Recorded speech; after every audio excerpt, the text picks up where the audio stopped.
Bonjour et bienvenue dans cette nouvelle vidéo dédiée à Keyforge, je m'appelle Keyforger et aujourd'hui aussi nous allons regarder le replay d'un live que j'ai fait précédemment sur l'ouverture d'un deck mutation de masse.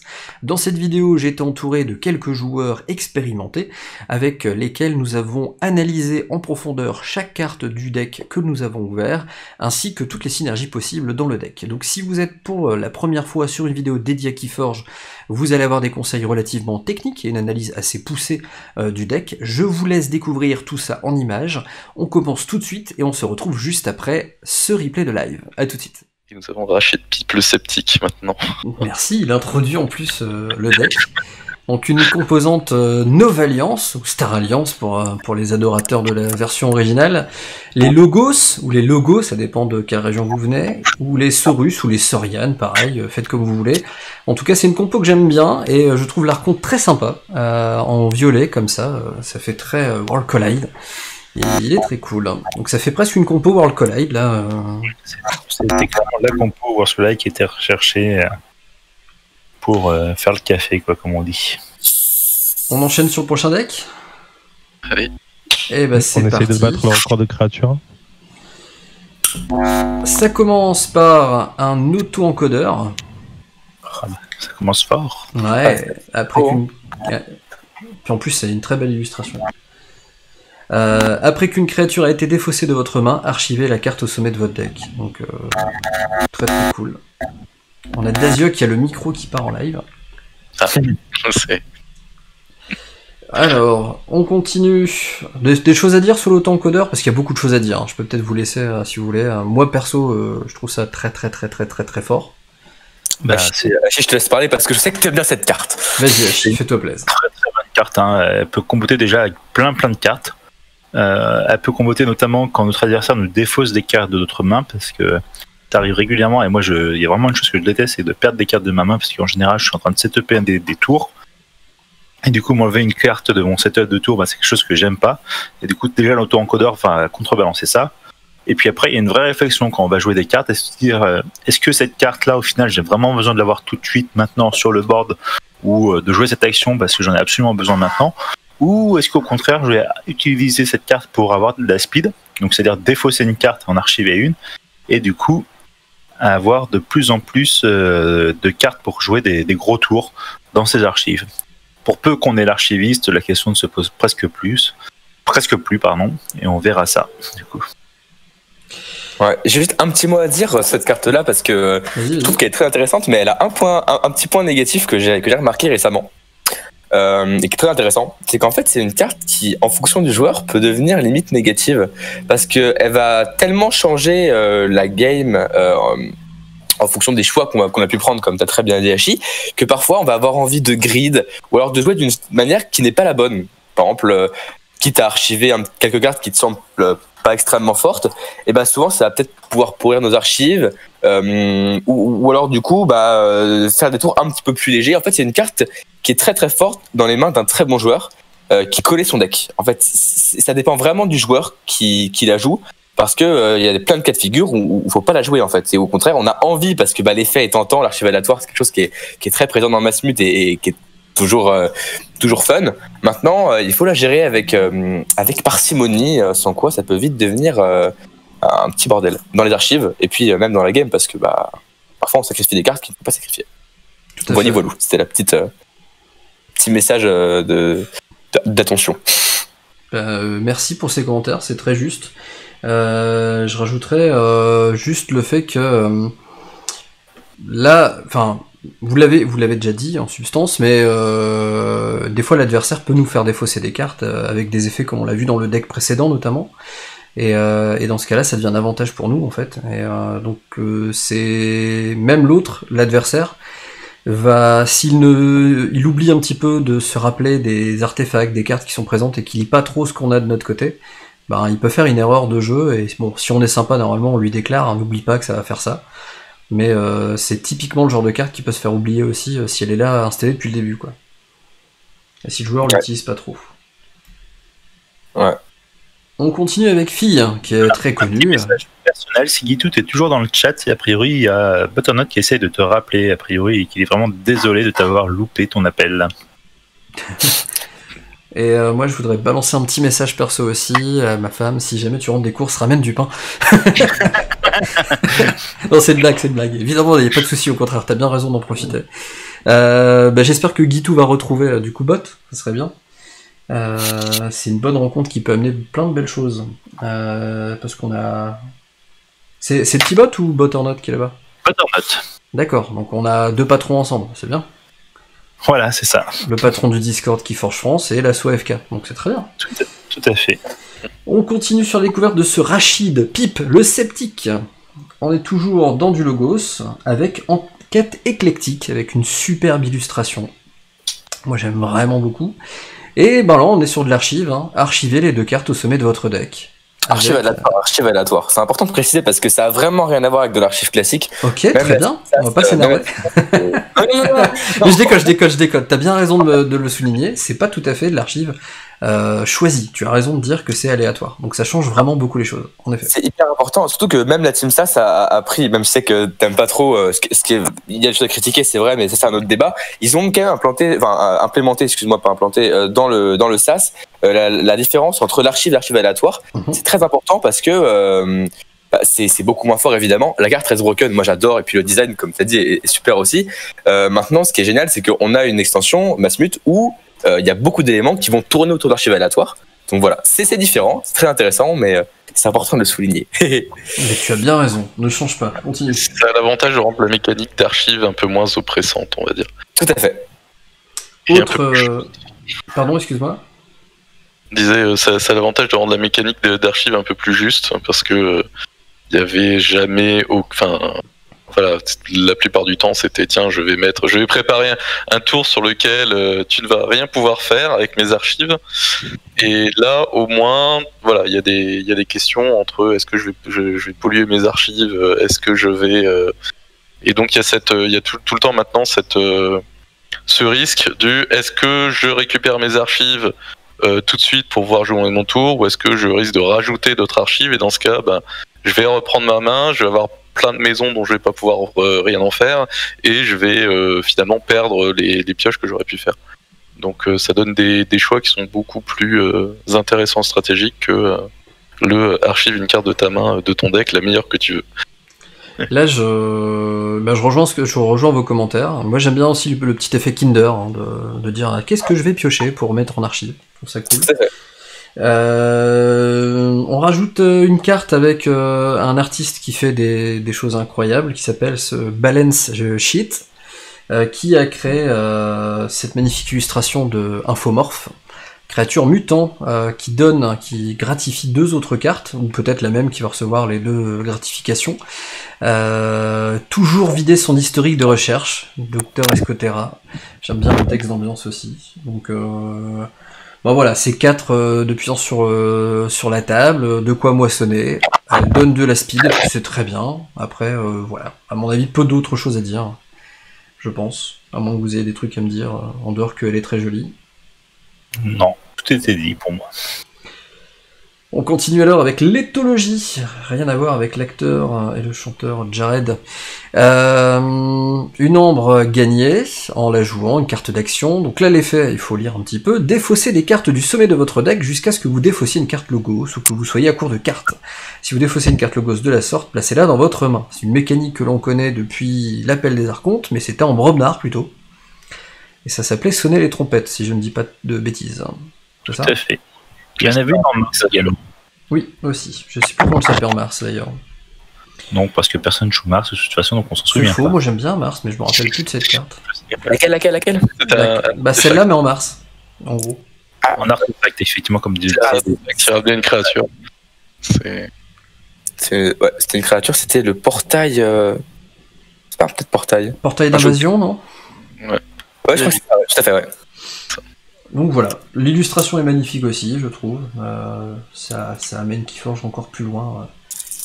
Ah bah tiens, si on n'aime pas, bah tant pis, parce qu'il y en a 2, comme j'ai dit tout à l'heure avec le deck. On commence très très bien, le logo est très très bon. Pour l'instant, c'est quasiment à sans faute. Hein.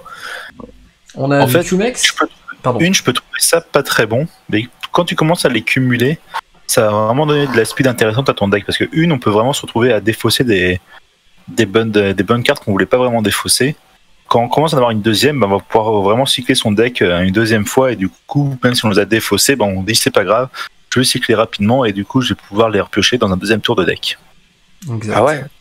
Pour moi, l'éthologie est toujours une carte excellente. Hein. Si le deck est bon, l'éthologie est bon. Après, si le deck est moins fort avec quelques cartes clés, c'est vrai que ça peut être chiant de les défausser. Mais dans un bon deck, normalement, elle est censée être incroyable.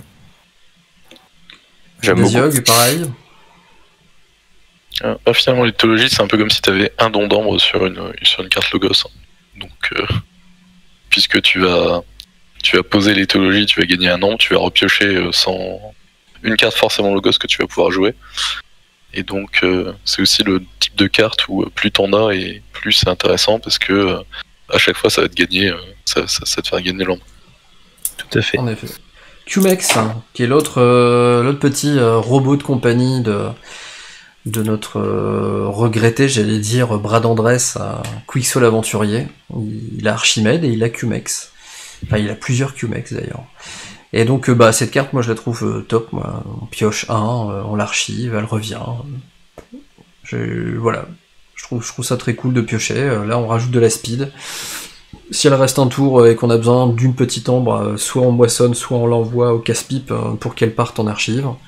Elle revient au tour d'après où on joue le Gauss. Moi, je trouve ça très bien. J'ai rien de plus à rajouter sur celle-là. Elle est juste parfaite avec un petit bonus en plus, un petit bonus Umber. Pioche, oui. Même, hein. Le petit don pioche, l'infomorphe, on aurait aimé que ça là. Mais bon, ça reste cool, hein. Franchement, mec. Peut-être une deuxième avec un don de pioche. Ah. On a Quixo, on a justement l'utilisateur des Cumex. Et d'ailleurs, on aurait pu, Quixo c'est parti du premier set, on voyait déjà qu'Archimède était déjà là, alors qu'il est arrivé comme carte créature dans l'âge de l'Ascension. On a toujours des petits indices sur les cartes qui arrivent plus tard, c'est rigolo. Enfin, toujours, on en a de temps en temps. C'est là, moi pareil, j'adore. Hein. On tape, on fait 3 dégâts, et la récompense, c'est piocher une carte. Donc, si on a beaucoup dans le deck, je trouve ça génial, moi perso. Après, beaucoup, c'est pas non plus en avoir 5, hein, mais si on a 2, c'est pas mal quand elles sont sur le board. La suivante, essai normalisé. Qu'est-ce que vous en pensez? Parce que ça, elle est pas toujours bien comprise. C'est une bonne carte. Enfin, c'est une bonne carte. C'est une carte qui est parfois cool parce qu'on n'a pas de contrôle de board. C'est pas un contrôle de board qui est très intéressant, donc il y a mieux, mais c'est toujours intéressant d'en avoir une. Pour ceux sur les lives qui connaîtraient peut-être pas très bien la carte, le texte, comme dit très bien Keyforger, est un peu spécial. C'est détruisez chaque créature la moins puissante et chaque créature la plus puissante. C'est-à-dire que si par exemple il y a plusieurs créatures 6 et plusieurs créatures 2 par exemple, et que ce sont du coup 6 est la créature la plus forte et 2 la plus faible, c'est détruire toutes les créatures, alliées et ennemies comprises bien sûr. Et donc c'est un clean de board qui est assez massif, ou qui peut l'être en tout cas. Tout dépend de comment c'est formé le board.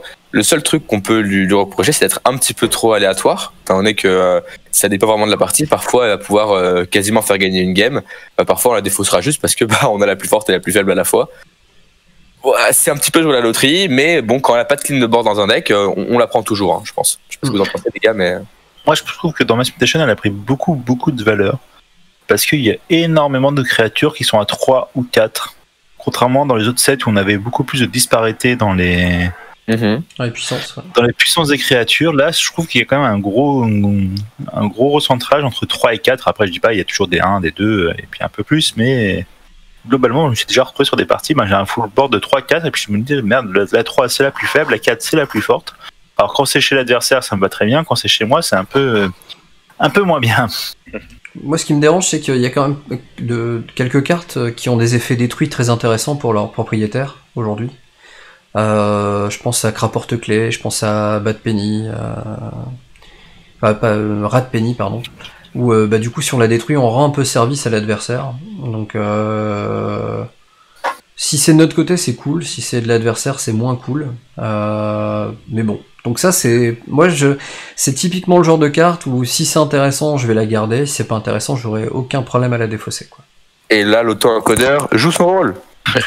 Tout à fait. L'auto-encodeur, pour rappel, si on défausse, ça permet d'archiver une carte au sommet du deck. Donc en effet, ça combote, hein. Ça recycle. Ça, pareil, une carte que j'aime beaucoup, même qui est rigolote, qui est pas non plus Je pense pas que compétitivement elle soit OP, mais l'illustration est cool. Ouais.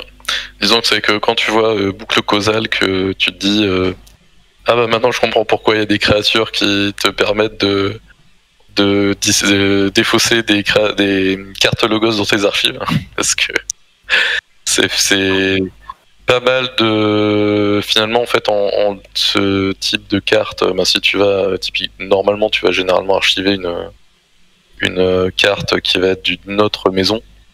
Oui. Et en fait, quand tu as les créatures qui te permettent de défausser des cartes logos, en fait, tu vas pouvoir finalement, on va dire, purifier un peu ton archive pour enlever le logos avec ça.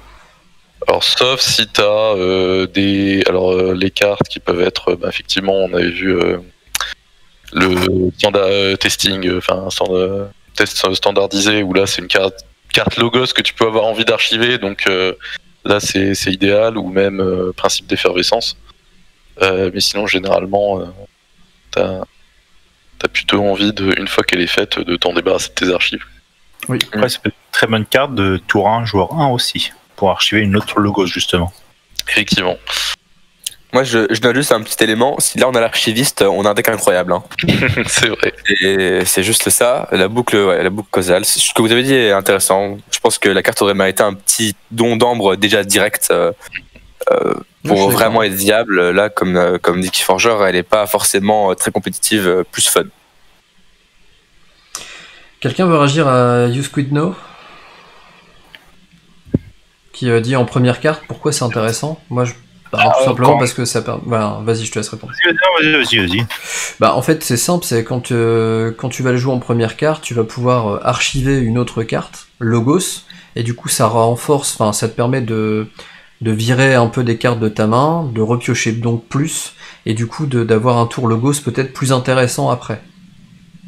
Voilà, moi c'est comme ça que je le traduis. Moi, je dis en première carte, c'est en première carte du premier joueur, du premier tour. Oui, voilà, mais c'est juste ça. Entraînement à l'académie. J'ai jamais trop aimé cette carte.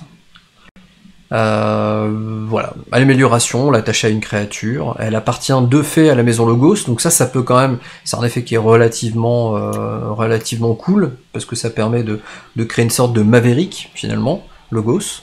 Et en plus, elle gagne l'effet moisson, piocher une carte. Donc ça peut être bien, mais il faut vraiment voir sur quoi on l'attache. Ça peut être aussi une amélioration qu'on pose sur une créature ennemie s'il n'a pas de Logos. Pour l'empêcher de la jouer aussi, tout à fait. Non, c'est ça l'empêche. Il va jouer ça, mais il va jouer que ça dans ces cas-là. Non, mais si vous contrôlez cette créature, elle appartient à la maison Logos. Donc en fait, elle change uniquement de. Donc ça n'a aucun intérêt sur une créature adverse du coup. D'accord. Donc en fait, si on la met sur l'adversaire, elle ne devient pas Logos, mais elle gagne juste piocher une carte. Donc c'est complètement nul ce que j'ai dit. C'est pas grave, des fois, moi aussi je dis des bêtises comme ça. Elle aurait mérité d'être applicable chez l'adversaire, ça aurait rendu la carte un peu plus polyvalente. Dommage, je suis déçu. Ça m'avait beaucoup plus que tu avais dit, Hachi. Moi aussi. Dans le monde que tu as créé pendant quelques instants, nous étions bien. Et malheureusement, Daziog a tout pété comme ça. Ouais. Il suffit juste de mettre un cœur et puis c'est bon. Vaut mieux maintenant de la jouer en gros tournoi et se rendre compte que ça ne marche pas. Le mec qui fait vachement sonne. Par exemple, tu peux pas tes logos. Non, lis la carte s'il te plaît. Ah oui, d'accord. Ok, prends une carte alors. Alors, on va jouer une traduction que je trouve plutôt moyenne, impertinent. Mutant scientifique, 5 de puissance, donc une créature qui a une action si votre adversaire possède un nom. Qu'est-ce qu'il y a ? On critique pas la traduction. Ah, mais c'est toi, Seb ? Non. Mais oui. Mais je croyais que tu voulais pas qu'on sache ton vrai pseudo sur le Discord. Ça y est, maintenant tu es complètement démasqué. Hein. Eh ben écoute, tu es là, et bienvenue à toi, on a carrément... je te laisse te présenter maintenant que tu es là. Vas-y. Ah, il ose plus parler. Continue, y a pas de souci. D'accord. Je peux dire qui tu es quand même. Ah oui, y a pas de souci. Oui. Bon, on a quelqu'un d'FFG France qui est là avec nous, du coup. Donc bienvenue à toi. Donc voilà, on a plein de trucs à te dire sur les traductions. On reparle de Fandango ou pas? De quelle carte? Fandango, c'est quoi cette traduction? Ah, ben ça m'a fait rigoler tout à l'heure quand t'as tiqué dessus. Ouais. C'est pas ouf quand même. Enfin, en même temps, c'est marche parce qu'elle est mémorable. Hein. Des fois, il y a des manques d'inspiration, malheureusement. Ouais. Non, mais après, Fandangle en anglais, c'est inutile, c'est ça? Ça veut dire chose inutile ou un truc dans le genre, je crois. Ouais. Et Fandangogol, ça traduit assez mal le concept, mais en même temps, je vois pas trop comment le faire autrement, donc je comprends. C'est un peu le principe de la traduction. C'est souvent, tu te dis, ah, moi je l'aurais pas traduit comme ça, et après tu te dis, ouais, comment je l'aurais traduit? Ah ouais. Et là, tu sais pas. Et là, l'avantage, c'est que vous l'avez rendu mémorable. Parce que là, elle a un effet qui est super puissant, mais elle a un nom qui est un peu ridicule. Donc c'est assez rigolo. Parce que du coup, personne l'oublie. Ça colle un peu à l'univers du jeu, donc ça va. Oui, ça passe. Du coup, impertinent, j'ai pas le droit de dire que c'est pas top non plus, du coup. Non, c'était pour rigoler, Il y avait un continent aussi, mais ça passait pas non plus. Un continent, ça m'aurait peut-être fait plus marrer. Mais... ouais, mais il n'y a pas de jeu de mots sur l'impair aussi. Et oui, ça marche pour ça. L'imperméable éventuellement. Bah, c'est pas plus mal en fait, si c'est vous qui l'avez fait. Tu vois, c'est pas si facile en fait. Ah, j'ai pas dit que c'était facile, hein. Attention, j'ai pas dit que c'était facile. Il y a Wistiti33 là, qui fait FFG, c'est pas l'éditeur de faux. Alors tu voulais dire feu, Android Netrunner? Sûrement, oui. Je pense qu'il voulait pas dire faux, mais feu, je pense. Oui, feu, bah oui, déstockage massif, mais c'est le meilleur moment pour s'y mettre, hein, parce que ça coûte pas cher et c'est quand même un jeu exceptionnel. Hésitez pas trop, hein, si vous voulez vraiment vous mettre un Netrunner, c'est le moment ou jamais, ouais. Moi j'ai profité d'un déstockage et je vais vous parler d'Android Netrunner dans des lives, ça c'est sûr et certain. C'est vrai que Simon, j'ai pas trop compris ta question. Tu as traduit Mastermind en ingénieux. Je n'ai rien traduit du tout personnellement. Donc, on continue sur les cartes. Impertinent, des choses à dire? C'est pas très pertinent, je trouve, comme carte. Tu dirais que c'est impertinent? Non, c'est une carte, je sais pas trop pourquoi elle existe en fait, malheureusement. C'est déjà qu'on avait Bandolero qui était pas très forte, qui était correcte. Là, on a Bandolero low cost. Enfin, je suis pas trop fan perso. Hein. Déjà, la mécanique de vol en action, c'est un problème. Puis la mécanique de vol en action, mais une fois sur deux, c'est compliqué. Parce qu'il faut l'avoir avec son collègue. Ouais, enfin dans ce cas, ça fait 2 Bandolero quoi. Et il faut que ça ressemble. Bon, ouais, non, c'est pas ouf. Franchement, je sais pas trop quoi en penser. Je suis pas trop fan. Moi, j'aurais mis soit en moisson, soit en combat. Mais voilà. Moisson, ça aurait été très bien. Enfin, ça aurait été correct. Ça aurait été beaucoup trop fort. Moisson, ça aurait été plus fort qu'en combat. Parce que combat, pour qu'elle survive, c'est dur parce qu'elle a pas escarmouche, par exemple. Donc, du coup, tu t'aurais calculé un petit peu pour le faire en combat.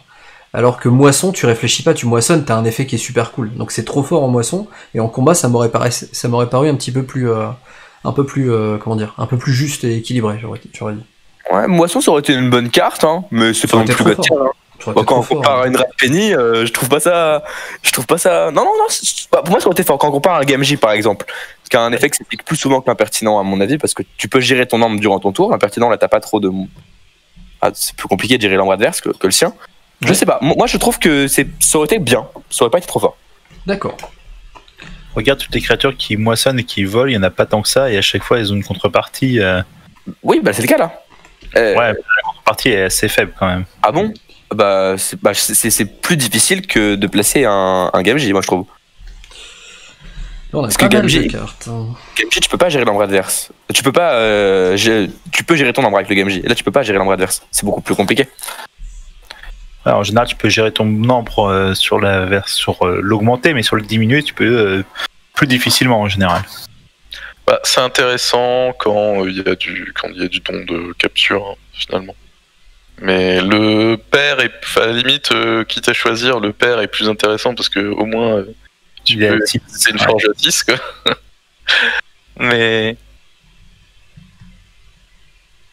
ouais, c'est donc vrai, 5 créatures, 5 cartes d'action, on a 3 ombres imprimées, une amélioration et 6 actions. J'ai mal rangé les cartes. Non, 5 actions, j'avais bien compté. 5 actions, une amélioration, un artefact, et pas n'importe lequel, c'est auto-encodeur quand même. Donc c'est plutôt cool. Là, du coup, si on continue, on va arriver... Pardon, je me suis bourré de caméra. On va arriver sur du Saurus, avec le Consul Primus, dinosaure politicien. qui a une gratification qui donne une capture d'ambre, et qui, quand il moissonne, déplace une ambre d'une créature vers une autre créature. Donc il transfère les fonds. Et comme il n'est ni précisé ennemi ou allié, ça veut dire qu'on peut le faire évidemment d'une ennemie vers une alliée, ou d'une alliée vers une ennemie, justement. Voilà, un petit team d'Urbris qu'on connaissait de Wars Collide en créature, du coup. Autre chose à dire sur celui-là? Non? Bon, je continue. Qui ne dit mot consent. Cornicéan. Cornissan. Ouais, Cornissan Octavia. Dinosaure soldat, 5 de puissance, 1 de bouclier, avec une action capturée 2. Moi, j'aime pas l'effet action, perso. Non, c'était là, ça. Bah, je suis pas fan. En même temps, ça équilibre. Parce que c'est vrai qu'un jouet capturé 2, ce serait costaud. Ouais, c'est trop fort même. En combat, ça aurait été viable, je trouve, moi. Mais ça aurait trop ressemblé à une autre carte. C'est vrai. C'est vrai que ça aurait été trop proche du Centurion Terreau. Le truc des captures à 2, c'est que ça te fait pas gagner. Donc, l'avant de l'intérêt, par contre, c'est avec l'exil. Enfin, je ne sais plus, c'est l'action qui te permet de le renvoyer parce que tu peux facilement le monter à 2, 3, 4. Donc, beaucoup plus facile. Enfin, l'exil est beaucoup plus forte, je trouve, dans cette extension parce que autant. Dans Worlds Collide, de toute manière, t'avais envie d'avoir de l'ambre sur toutes tes créatures, quasiment. Autant ici, c'est comme la mécanique d'exaltation est un peu plus punitive, tu peux avoir un intérêt à faire une capture, 2-3 captures sur un cornicien, leur filer. Mais sinon, dans la plupart du temps, ça va être un body de 5 et 1. Quoi. Ouais, exactement. Ouais. Exactement. Donc, prochaine carte, action, initiative de défense, jouer, protéger une créature, vous pouvez exalter cette créature, si vous l'exaltez, protégez chacun de ses voisins. Moi je trouve ça très cool. Tout à fait. Voilà, pas grand chose d'autre à dire. Là dans le deck je vois pas beaucoup... Ah bah tiens, il y en a 2. C'est à la fois une version un peu moins forte et à la fois une version un peu plus forte, non, c'est un peu con ce que je vais dire, mais de... l'ancienne Imperium. Il y en a 3. 3, ça conserve beaucoup, là. Ouais. Bon, ça s'arrête là, heureusement. Alors, Decimus Hostile. Alors là, bravo par contre pour la traduction. Decimus Hostile. Subtil jeu de mots, j'aime beaucoup. Jouer combat, vous pouvez exalter Decimus Hostile. Si vous le faites, détruisez une créature dont la puissance est inférieure à celle de Decimus Hostile. Rien à dire. Non, on pourrait pas s'attendre, mais en fait c'est vraiment très fort. C'est parce que tu vas finalement tu peux te faire tu as déjà première tu supprimes une créature jusqu'à 4 de puissance, donc ça c'est un des intérêts, c'est que ça tue les créatures à 3. Donc qui sont finalement aujourd'hui, on a un peu autant dans Kota et Awa, beaucoup de créatures que tu devais tuer étaient des créatures à 1 ou 2 de puissance, et donc c'est ça qui faisait que le Shadow Kota était tellement fort, c'est que il te volait et en plus il te démontait en faisant 2 points de dégâts. Là l'avantage de Decimus, c'est qu'il peut tuer un Kirby, ou bon, d'autres choses qui est caché, et il peut refaire après le combat, et finalement effectivement en face, si tu le tues tu récupères l'ambre, mais comme t'as détruit une créature ou 2, c'est comme si t'avais empêché de moissonner, donc en termes de tempo c'est vraiment intéressant, et c'est voilà, c'est une carte qui est surprenante parce que tu t'y attends pas à ce qu'elle soit aussi forte, sauf quand tu la joues. C'est d'autant plus fort qu'il y a de quoi les protéger là en plus. Ouais. Puis c'est comme un stomp au final, mais en répétable, quoi. Oui, c'est ça. Et il y en a 2. C'est un Saurus photocopie pour l'instant. Hein. Ça coûtait moins cher. Une carte, j'aime bien l'illustration, je la trouve à la fois mignonne et en même temps triste, avec écrasé. Et j'aime bien La petite phrase d'ambiance qui est rigolote. Est-ce que quelqu'un a vu Flerp? Bah il a fait Flerp, une fois. Voilà, on gagne une ombre, on inflige 5 dégâts à une créature, et si ces dégâts la détruisent, on exalte une créature alliée, donc ça permet de comboter avec la précédente, non? Bah non, parce que c'est pas un effet jouet et un effet créature. Ça on peut pas le comboter, mais ça aurait été bien. S'il y avait pas écrit jouer combat là, ça aurait été cool. Mais bon, ça n'existe pas. D'ailleurs, je sais pas si on l'aura, mais on m'a fait remarquer ce week-end que Écrasé va être avec une autre carte de cette nouvelle extension au niveau de l'artwork. Maudit soit la vanité, je finis ta phrase. Exactement. Exactement, tout à fait. Qui est une carte très cool aussi, maudit soit la vanité. On continue avec une carte d'action. Alors ça c'est carrément contextuel. Hein. Ça dépend complètement de ce qu'on a en face et de ce qu'on a dans notre deck. Sachant que des mutants, là par exemple, si je ne regarde que les logos qui sont posés devant moi sur ce magnifique tapis AFK, il y en a 2 déjà pour l'instant. Et j'avoue que je vais regarder rapidement combien il y en a là, mais je pense pas qu'il y en ait beaucoup. Je pense même qu'il n'y en a pas. Il y en a pas. Il n'y en a pas. Donc là pour l'instant ça n'implique que 2 créatures du deck qu'on est en train de découvrir. Donc là je pense que l'effet éclair c'est très intéressant s'il y a des cartes, des créatures mutants en face, parce que du coup oui, du coup on les charge en ambre et puis après on les détruit quoi. J'espère intimement pour cette carte que les prochaines extensions seront aussi remplies de mutants, sinon ça risque vite d'être nul. Parce que là, concrètement, c'est une carte qui marche que contre les decks mass mut, hein, parce que voilà, il y a peut-être 2-3 cartes mutants qui sont pas en mass mut. C'est fort, ou en tout cas c'est correct en mass mut contre mass mut, sinon c'est vraiment naze. Hein. Ça fait une norme quoi. C'est ça. Grimlocus Dux, 11 de puissance et 2 de bouclier. Provocation, et quand on joue, on doit l'exalter 2 fois, c'est le prix à payer pour l'avoir sur le board. Et le prix à payer, c'est qu'il y en a 2. Ouf. Oh là là. Finalement, t'es quand même content d'avoir tes 3... Bah ouais, de quoi protéger les Saurus. Protéger parce que ça fait beaucoup d'exaltation quand même. Hein. N'empêche, j'aimerais beaucoup avoir un cours d'algorithme avec Richard Garfield et Brad Andress et l'équipe d'FFG. Pour voir comment ils arrivent à créer des trucs comme ça, juste un ordinateur qui mouline. Je trouve ça assez fou.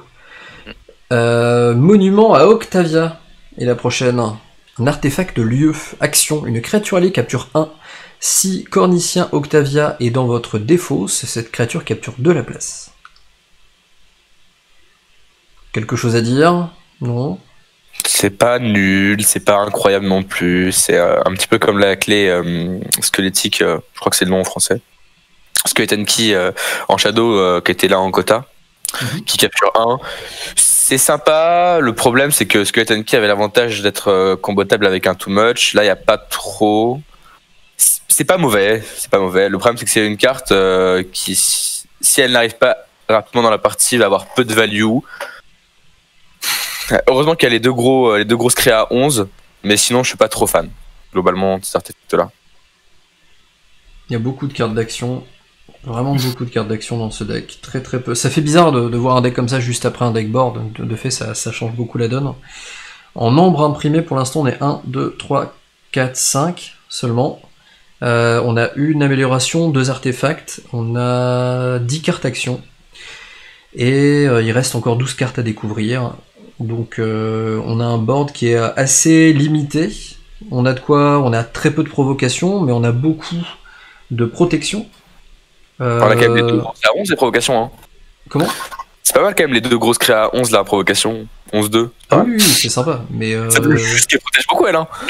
Ah oui, c'est clair, on protège beaucoup, hormis si en face t'as des nifleurs par exemple.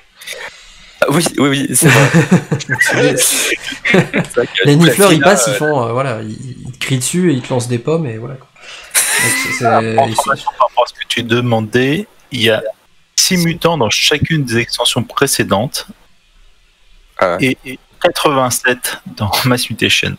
Ouais, voilà, donc ça conserve bien le problème de la carte. Et c'est pour ça que du coup des cartes comme Krasap, je sais pas si vous voulez, je crois que c'est le nom que je lui ai donné, mais c'est le gros clean de board en logos à une chaîne. Détruit toutes les cartes non mutants, c'est une carte qui est broken, parce qu'en fait c'est le meilleur clean de board du jeu, c'est un portail vers 10 globalement, mais qui file qu'une seule chaîne et qui peut protéger ton board s'il y a un peu de synergie. Donc voilà. Tout à fait. Qui détruit tous les mutants, c'est ça? Tous les non mutants. Les non-mutants. C'est une Sanctum qui détruit tous les mutants. En Sanctum, c'est la colère de Gisra.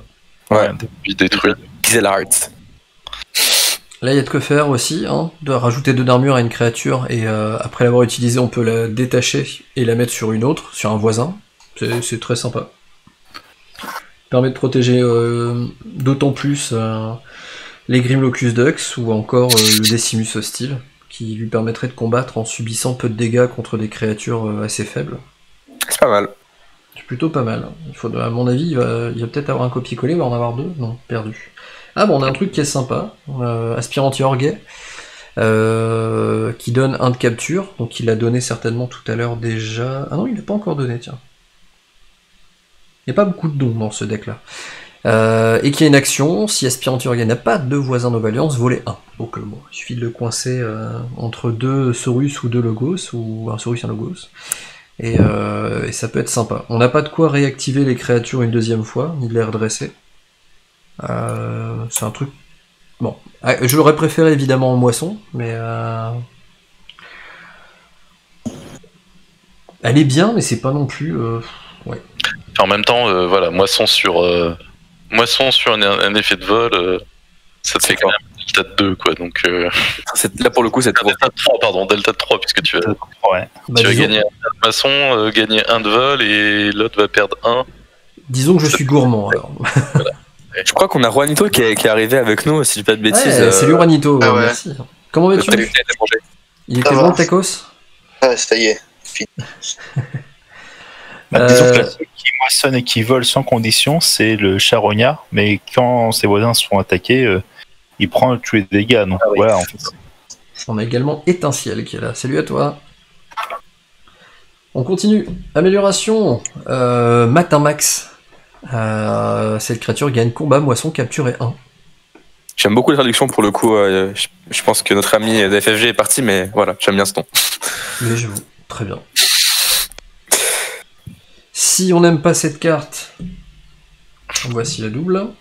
Il n'y a pas la triple. On a un don de pioche sur un sujet Kirby. Oh, c'est solide ça. Ouais, ça c'est très cool. Et bah là, moi je vais vous dire, hein, on espère une chose, c'est d'avoir un télétransporteur. Parce que 3 améliorations avec un sujet Kirby qui a un don, si ça c'est pas ce qu'on cherche, je vois pas trop ce qu'on veut. Deuxième sujet Kirby d'abord. Oui, alors oui, bien sûr, c'est la règle de base ça. Même un 3ème si on veut. Mais ensuite, un télétransporteur. Ah, bah c'est pas nul non plus, hein. Ah bah non, c'est pas nul. C'est parce que là, du coup, on a juste envie de lui attacher énormément d'améliorations. Ah oui, clairement. Et puis elle capture 1 quand elle est là, donc très très très bien. Et du coup, est-ce qu'il y a d'autres améliorations? Alors là, pour l'instant... Elle gagne 1. Oui, avec le don. Avec le don, pardon. Excuse-moi. Pas de souci. Balayage de particules. Donc là, infligez 2 à une créature. Si c'est une créature mutant, détruisez-la à la place. Bon. C'est un peu un simple rhume dans Mars à l'époque. C'était ça? Non, c'était pas en Mars, c'était un indompté, un simple rhume. C'était un indompté, ouais. C'est vrai. Mais c'était un peu plus fort, parce que je crois que c'était toutes les Mars. Ouais. Et bah alors, si on voulait de l'amélioration, en voilà une, qui est aussi une créature. Robot. Ah, j'arrête du mal à dire robot obscur. Qui est insaisissable et qui peut être joué comme une amélioration, et du coup, il donne son insaisissable à la créature attachée. Donc là, vraiment très cool, parce que là, du coup, il y a de quoi améliorer à balle. Et on espère du coup. Disons que seule, elle est pas très forte, mais dans le contexte du deck, elle prend un peu de sens. En fait, depuis le début, je pars du principe que le télétransporteur va arriver. Mais, alors, mais la carte, c'est pas mal. Je viens de découvrir la carte prochaine, et je pense que ce sera pas du coup le télétransporteur, mais je pense qu'on va avoir encore beaucoup d'améliorations. Oui. Ah, excellent. Le Force Z, voilà, le Force Z qui arrive. Donc il arrive toujours avec ses copains amélioration. Il arrive avec... donc c'est une créature qui a combat, gagné 1 pour chaque amélioration sur l'agent 14 de la Force Z. Ce nom est incroyable. Et il a son tracker de particules Z, cette créature gagne combat. Donc déjà, rien qu'en la jouant, on gagne une ombre, on pioche une carte, ça fait déjà très plaisir. Et on cherche une amélioration dans notre deck et on la place dans notre main. Et on mélange le deck. Donc moi perso j'aime beaucoup. Et en plus, derrière, ça vient avec un blaster à rayon Z. Cette créature gagne plus 3 en puissance et gagne avant le combat, infliger 3 à chaque voisin de la créature combat. On gagne une ombre et on capture 1. Et la dernière, c'est forcément encore une amélioration Z. Voilà, au début de votre tour, protégez cette créature. Donc là, ça fait beaucoup d'améliorations. Je crois que c'est l'un des decks où il y a le plus d'améliorations que j'ai jamais eu, je pense. Là, le télétransporteur aurait été incroyable pour le coup. Hein. Ouais. Ça aurait peut-être même été abusé. Moi, c'est avec celle qui gagne 1 par amélioration, puis après on le remonte, on le pose sur le Z qui va attaquer et gagner 1 de nouveau. C'est un peu technique, hein, du coup, des decks comme ça à jouer. Là, le but, c'est de mettre ton Kirby qui pose un gros dinosaure 11-2 pour protéger soit ton agent, soit ton rayon. Mais du coup, toutes les améliorations sont là. Par contre, effectivement, le risque, c'est de lancer ta main de départ, d'avoir 3 améliorations Star Alliance dans ta main et de pleurer. C'est sûr que là, c'est compliqué. Ouais. Mais du coup, au passage, mini pub pour LFK, parce qu'il y a un deck qui a été ouvert dans la bibliothèque très récemment avec double agent. Du coup, en fait, on a 6 améliorations comme ça dans le deck, c'est très très fun. Donc voilà, en plus ce deck est bon, donc c'est assez intéressant. C'est un deck où on a mis toutes les cartes les plus rares du jeu parce qu'il y a également 6 Sins dedans. C'est ça. Ah oui, en plus, décidément. C'est un deck excellent. Ouais, on a un deck collector de Mass Mutation avec les cartes les plus rares 10 et Nova Alliance. Après, vous aurez quand même pu faire un effort, je trouve que 6 Sins c'est assez moyen. Il est où le 7ème là? Vous êtes démerdé comment? On voulait pas que le deck soit cheaté. Ah, je comprends. Bah, dans ce cas-là, ça, je te pardonne. Puis autant à toi qu'à moi d'ailleurs. C'est beau, c'est beau. Je suis en train de me demander du coup les trucs qu'il y a à faire avec ce deck. Et je me dis avec l'amélioration qu'il y a l'entraînement à l'académie, il y a moyen de transformer une Nova Alliance en... ou une Saurus en Logos. Mais j'essaye de comprendre ce qui pourrait être intéressant. Mais celle qui gagne 1 par grade dessus. Tour d'après, tu joues Logos, tu lui rajoutes cette amélioration-là, tu la fais moissonner, elle gagne 50, et puis en plus, tu pioches une carte. Ouais, Aiden of Wind, à mon avis, faut juste la protéger le plus longtemps possible, quoi. Tu la places, tu as plein d'améliorations, et... Bah, ça, et puis l'agent aussi. Hein. L'agent te fait un peu la même chose. Donc, oui. Mais là, c'est en combat, là, c'est en moisson. Voilà, mais de toute façon, il va être, je pense qu'il de mémoire, il va être wardé, donc il va forcément être wardé, soit avec l'amélioration qui ward, soit avec une des trois. Il fera à peu près la même chose, quoi. Donc, mais ça sera un peu du tout ou rien suivant ce que tu pioches. Il y a 12 ombres imprimées. Ça me rappelle un peu un deck que j'ai avec le Dark Harbinger, là, la créature indomptée qui, chaque fois que tu joues une carte action, tu peux le lever. Et j'ai ça avec 9 cartes action indomptées. Donc si elle est dans les 12 premières cartes dans ton deck, t'as gagné, sinon voilà. Tu peux faire la suivante. Bah, le Logos, je pense que là, il pioche pas mal, et il fait cycler le deck. Enfin, il pioche pas mal. Il fait cycler le deck parce qu'il y a les 2 léthologies. Mais tu vas aller rechercher que du Logos avec ça. Donc après, il y a de quoi avec l'amélioration, comment elle s'appelle, qui permet d'aller en chercher une.